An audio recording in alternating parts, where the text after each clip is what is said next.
नमस्कार, मैं डॉक्टर राजेश कुमार। आज हम बात करेंगे आधुनिक भारतीय शिक्षा का विकास। तो हम जैसे सम पढ़ चुके हैं कि भारत जो है प्राचीन समय में भी शिक्षा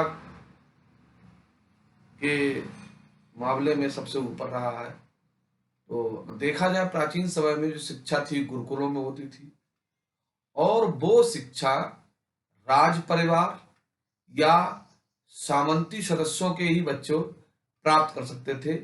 आम बच्चों के लिए शिक्षा उस समय नहीं होती थी। फिर धीरे धीरे और आया जब मौर्य साम्राज्य का विकास उदय हुआ और उसी समय विश्वविद्यालयों का विकास हुआ।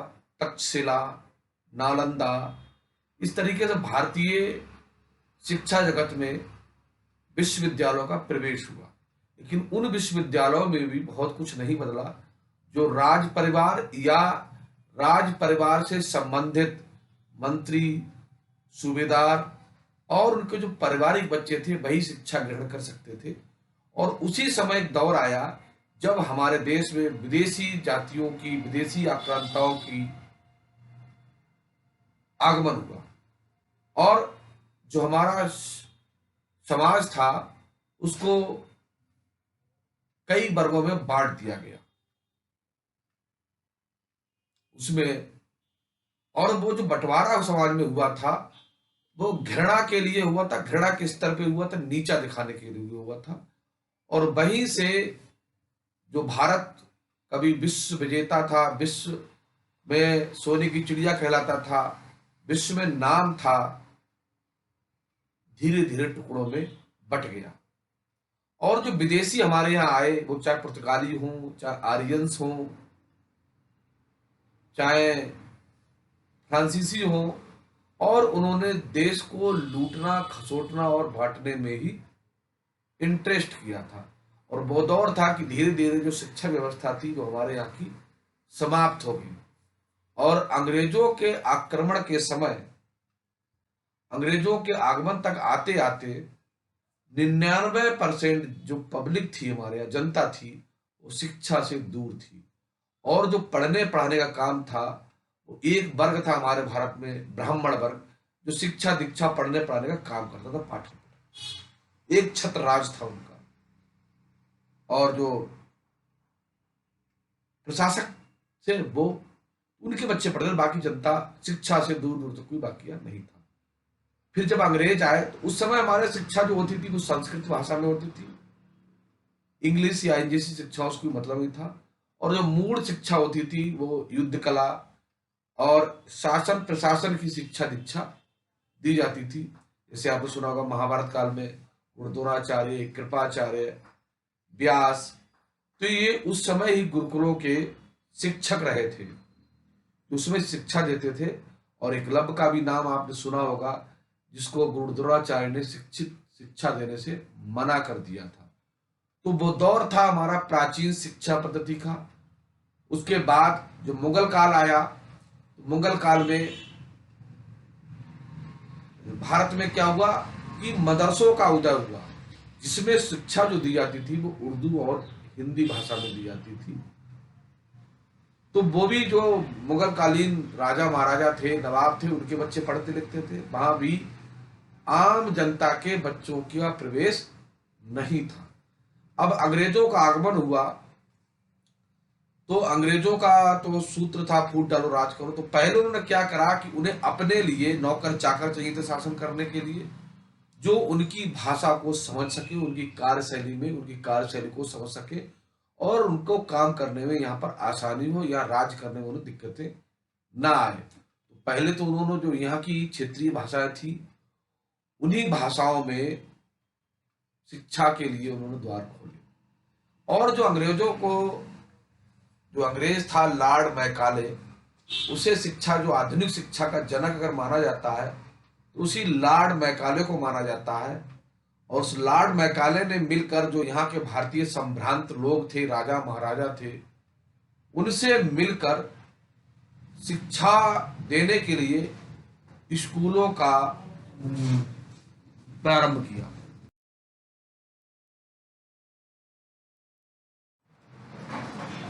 तो आधुनिक शिक्षा का विकास लॉर्ड मैकाले ने स्टार्ट किया था और उसने कहा था कि all single shelf of good European library is worth the whole native literature of India and Arabia. तो उसने कहा था कि भारतीय उपवेद और वेद आदि की गरिमा का मजाक उड़ाते उनका इंडियन लिटरेचर जो है यूरोप की एक लाइब्रेरी में एक सेल्फ में रखने के बराबर नहीं, यानी कि बहुत उसका जो लेवल है बहुत बेकार है। और अंग्रेजों ने भारतीय भूभाग में अपना आधिपत्य स्थापित करने के बाद भारतीय शिक्षा के क्षेत्र में सीधा हस्तक्षेप करने की फिराक में थे, पर वो भारतीयों का एक वर्ग ईसाई पादरियों की गतिविधियों को मृतता की दृष्टि से नहीं देखता था। इसलिए अंग्रेजों ने अपनी इस योजना को आगे बढ़ाने की धीमी गति से शुरुआत की और 1771 में कोलकाता में मदरसा आरंभ किया, मीन्स यहाँ उर्दू की शिक्षा दी जाती थी। और 1791 में बनारस संस्कृत कॉलेज की स्थापना की ताकि प्रभावशाली हिंदू और मुस्लिम नेताओं को संतुष्ट किया जा सके। और उसी समय 1813 में एजुकेशन को पहला एक्ट आया था लेकर चार्टेड एक्ट। चार्टेड एक्ट के शैक्षिक नियम पर लागू करने अंग्रेजों ने भारत में प्राच्य शिक्षावादी नीति लाने का प्रयास किया, यानी कि पश्चिमी यानी कि आंग्ल भाषा यानी कि इंग्लिश को यहां पर उन्होंने किया।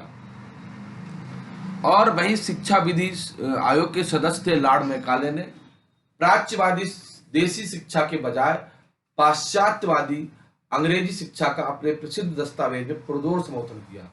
मैकाले के अनुसार शिक्षा का आवश्यक उद्देश्य एक ऐसे वर्ग को तैयार करना था जिसे औपनिवेशिक सरकार में निचले स्तर की नौकरियों पर रखा जा सके ताकि यहाँ के लोगों पर शासन करने में आसानी हो। लॉर्ड मैकाले की सलाह पर तत्कालीन गवर्नर जनरल लॉर्ड विलियम ने 1837 में अंग्रेजी को सरकारी भाषा का दर्जा दिया। अब सरकारी नौकरियों के लिए ये अंग्रेजी भाषा अनिवार्य हो गई। विलियम लॉर्ड मैकाले ने अंग्रेजी को और लागू किया कि उसकी जो ऑफिशियल भाषा है वो इंग्लिश ही रहेगी और उसमें आराम से काम कर सके। और उन्होंने नौकरियां जो दी यहाँ पर उसके लिए अनिवार्य भाषा इंग्लिश कर दी, जिससे लोगों का जो जोर था वो अंग्रेजी भाषा के पढ़ने में था। और उसके बाद दूसरी नीति आई थी वुड्स डिस्पैच 1854 में इन्होंने दी थी। तो इनकी रिकमेंडेशन के अनुसार क्या था कि माध्यमिक स्तर पर व्यवसायिक शिक्षा शुरू करके प्रचलित शिक्षा व्यवस्था में सुधार किया गया जिससे नेक्स्ट जनरेशन व्यवसायिक जीवन के योग्य बन पाए। और 1857 में भारतीय प्रदेशों में सरकार के अधीन कलकत्ता, मद्रास, मुंबई में विश्वविद्यालय की स्थापना की गई। फिर उसके बाद आया हंटर कमीशन 1882। इसकी स्थापना लॉर्ड रिपिन के द्वारा 1882 में की गई और व्यवसायिक शिक्षा, व्यापारिक शिक्षा पर बल दिया गया। हाई स्कूल में प्रतिवर्ष 2 वैकल्पिक परीक्षाओं का आयोजन किया जाने लगा।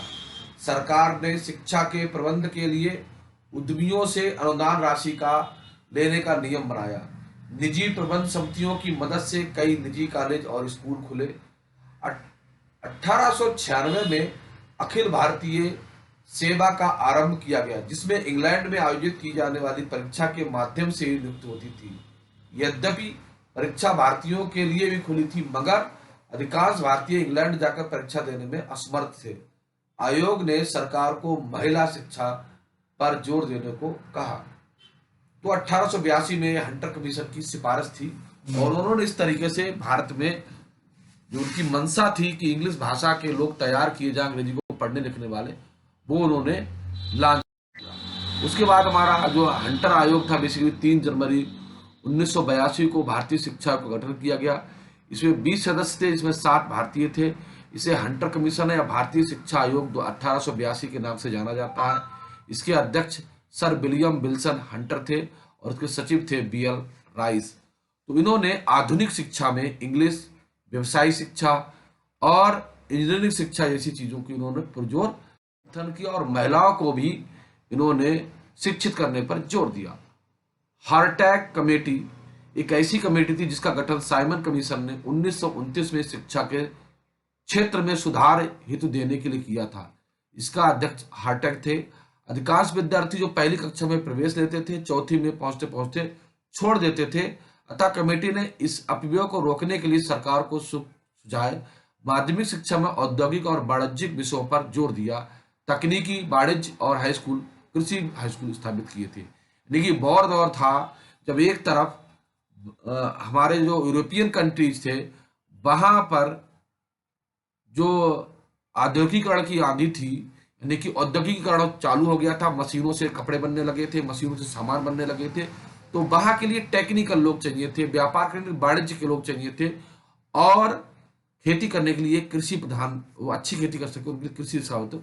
तो उन्होंने उन सब चीजों को ध्यान में रखते हुए औद्योगिक, वाणिज्यिक और तकनीकी शिक्षा पर जोर दिया। और उनका इससे क्या होगा कि नौकरियां आसानी से लोगों को फैक्ट्री में हम दे सकते हैं अपने काम के लिए, और लोग पढ़ाई भी बीच में नहीं छोड़ेंगे। तो हार्टेक समिति था। अब यही भी अगर बात करें, लॉर्ड मैकाले को लोग विरोध करते हैं। अगर लॉर्ड मैकाले भारत में नई शिक्षा पद्धति को लागू करते हैं, अंग्रेजी शिक्षा को, तो यहाँ की जो 90% बहुजन जनसंख्या है वो आज की डेट में भी शिक्षा से दूर दूर तक ताल्लुकात नहीं रख पाती और शिक्षित नहीं हो पाती, और ना ही वो अब आज के सिस्टम में वो प्रवेश कर पाते, बहुत ही पिछड़े समय में रहते थे। तो लॉर्ड मैकाले को देखा जाए कि उनकी वजह से, उनकी नीतियों की वजह से ही भारत के एक बहुत दबे कुचले तबके का भी भाषा के क्षेत्र में, शिक्षा के क्षेत्र में प्रवेश हुआ और वो सिस्टम का हिस्सा उस समय बन सके, जिनमें डॉक्टर भीमराव अंबेडकर भी थे। हार्टेक कमीशन 1929, तो इनने जो कमीशन जो बना था, तो इन्होंने प्राइमरी एजुकेशन, सेकेंडरी एजुकेशन और हायर एजुकेशन पर बहुत सारी रिकमेंडेशंस दी।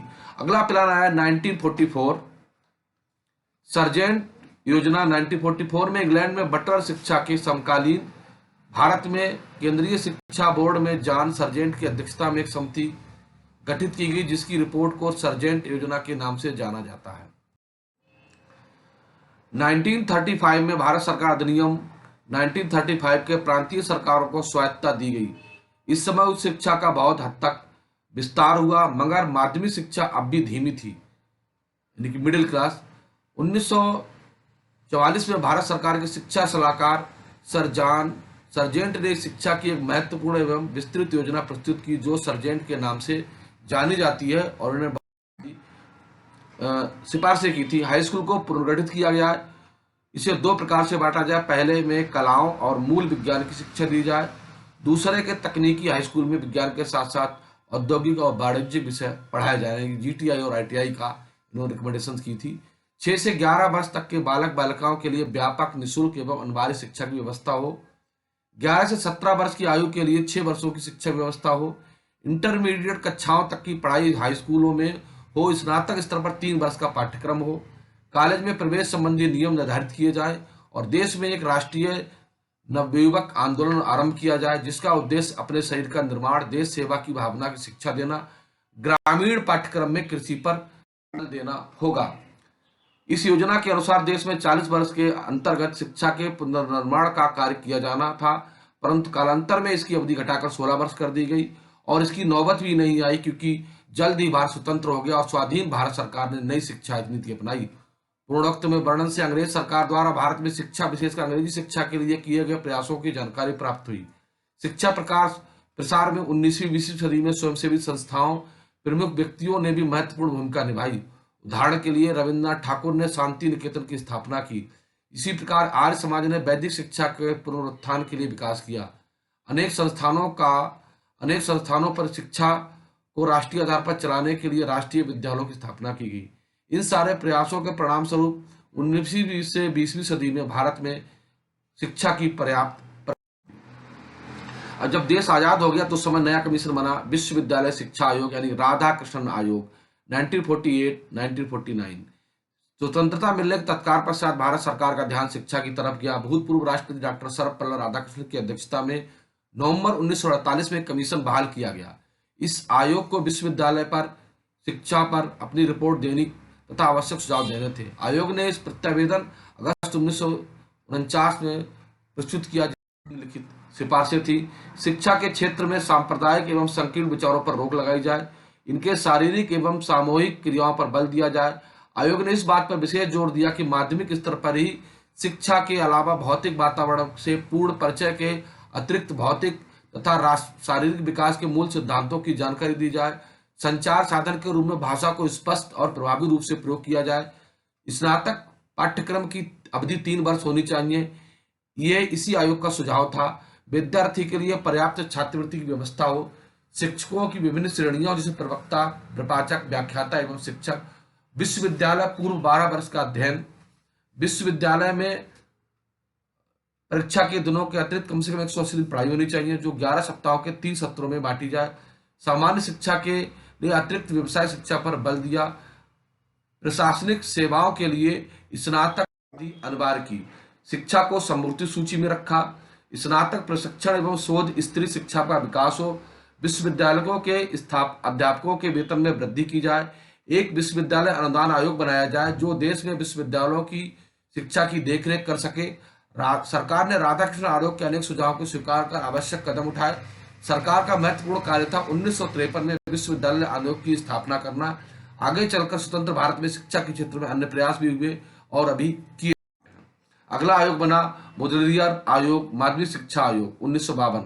माध्यमिक शिक्षा के ढांचे में सुधार के लिए डॉक्टर लक्ष्मण स्वामी मुदलियार की अध्यक्षता में सन 1952 में माध्यमिक शिक्षा आयोग की स्थापना की गई। पाठ्य चर्चा में विविधता लाने हेतु एक मध्य वर्गीय स्तर जोड़ने, त्रिस्तरीय स्नातक पाठ्यक्रम शुरू करने की सिफारिश की गई। वस्तुनिष्ठ परीक्षा पद्धति को अपनाया गया। संख्यात्मक अंक देने के बजाय सांकेतिक अंक दिए जाएं। उच्चतर माध्यमिक शिक्षा की सेवा में पाठ्यक्रम में एक विषय अनिवार्य। फिर हमारा कोठारी आयोग, शिक्षा आयोग आया। ये इसके अध्यक्ष थे प्रोफेसर दौलत सिंह कोठारी। इस आयोग के मूल रूप में त्रिवर्षीय पंचवर्षीय योजना रही, जिसने बहुत स्पष्ट शब्दों में देश की शिक्षा पद्धति के पुनर्विचार की बात पर बल दिया। ये आयोग पहला ऐसा आयोग था जिसने विस्तार से भारतीय शिक्षा पद्धति का अध्ययन किया। इसके परिणाम स्वरूप ही 1968 में राष्ट्रीय शिक्षा नीति का अस्तित्व में आई। लगभग सभी एजुकेशन रिलेटेड एस्पेक्ट की तरफ ध्यान खींचा गया, जिसे नारी शिक्षा, शिक्षा में होने वाली वित्तीय समस्या पर विचार किया गया। राष्ट्रीय शिक्षा नीति 1968। कोठारी आयोग की सिफारिशों के संबंध में लोक सभा में व्यापक चर्चा हुई। कालांतर में 1968 में राष्ट्रीय शिक्षा नीति के कार्यान्वयन की केंद्रीय मंत्रिमंडल ने स्वीकृति दे दी। राष्ट्रीय शिक्षा नीति की प्रमुख बातें सामान्य रूप से देश के सभी भागों में शिक्षा का समान ढांचा अपनाना, लाभप्रद होना, 10+2+3 पर आधारित होगा। शिक्षा में निवेश को धीरे धीरे बढ़ाया जाना चाहिए। कमजोर वर्ग के छात्रों को पढ़ाई के लिए प्रेरित करने के लिए छात्रवृत्ति योजना बढ़ाई जाए। विद्यालय शिक्षा में विज्ञान, तकनीकी, व्यवसायिक शिक्षा को विशेष महत्व दिया जाए। 14 वर्ष की आयु तक अनिवार्य शिक्षा निःशुल्क की जाए। विज्ञान एवं अनुसंधान की शिक्षा का समानीकरण हो। पाठ्य पुस्तकों को अधिकतम उत्तम एवं सस्ती पुस्तकों का उत्पादन हो और राष्ट्रीय आय का 6% व्यय करने जैसी सिफारिशें की थी। शिक्षा कार्यदल वर्किंग ग्रुप 1985, इसके अध्यक्ष थे प्रोफेसर कुलदय स्वामी थे। इनका उद्देश्य व्यवसायिक तकनीकी शिक्षा को बढ़ावा देना था। कृषि पाठ्यक्रम, व्यवसायिक, वाणिज्य पाठ्यक्रम, इंजीनियरिंग तथा प्रौद्योगिकी कार्यक्रम के लिए सिफारिशें उन्होंने की थी। अगली हमारी बनी नई शिक्षा नीति 1986। 1980 का दशक भारत में राजनीतिक रूप से उथल पुथल रहा। सरकारों की अस्तित्व नहीं रहा। सामाजिक, आर्थिक, वैज्ञानिक, तकनीकी में देश को नई चुनौतियों का सामना करना पड़ा। शिक्षा के पुनर्निर्धारण की आवश्यकता महसूस की जाने लगी। इस संदर्भ में शिक्षा की चुनौती, नीतिगत परिप्रेक्ष्य, new challenges in education policy prospectus नाम से वास्तु स्थिति प्रपत्र भारत सरकार द्वारा बनाया गया। 1986 में यह नवीन शिक्षा नीति के रूप में परिणत हुआ और जिसकी प्रमुख निम्न है। 21वीं सदी की आवश्यकताओं के रूप में बच्चों में आवश्यक कौशल योग्यता का विकास करना, एक गतिहीन समाज को ऐसा स्पंदनशील समाज बनाना जो प्रतिबद्ध हो, विकासशील हो और परिवर्तनशील हो। राष्ट्रीय शिक्षा नीति के अनुसार ही सारे देश में शिक्षा का ढांचा लागू हो जो 10+2 पर आधारित हो।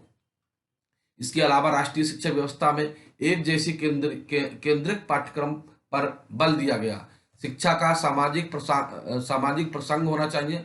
पाठ्यक्रम ऐसे बनाया जाए जिससे विद्यार्थियों के मन में संविधान में दिए गए उत्तम सिद्धांतों को विद्यार्थी अपनाएं, अर्थात वे राष्ट्रीय विरासत में गौरव अनुभव करें। वे धर्म निरपेक्षता, सामाजिक न्याय के सिद्धांतों के प्रति वचनबद्ध हों।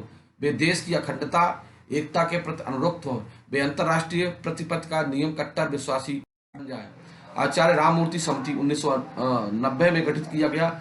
इनके अनुसार वर्ष 89 में केंद्र में संयुक्त मोर्चा सरकार सत्ता में आती राष्ट्रीय शिक्षा नीति 86वें संशोधन की कवायद शुरू कर दी गई। इसके अध्यक्ष थे माननीय राममूर्ति जी। शिक्षा को सामाजिक, आर्थिक, क्षेत्रीय, लिंग भेद के कारण विषमताओं के व्यापक संदर्भ में देखा जाए ताकि समानता और सामाजिक न्याय की संप्राप्ति हो। शिक्षा में मॉड्यूल और सेमेस्टर पद्धति अपनाई गई। स्किल डेवलपमेंट जोर दिया गया। यशपाल समिति, इनका गठन 1992 में किया गया था। इसके अध्यक्ष प्रोफेसर यशपाल जी थे।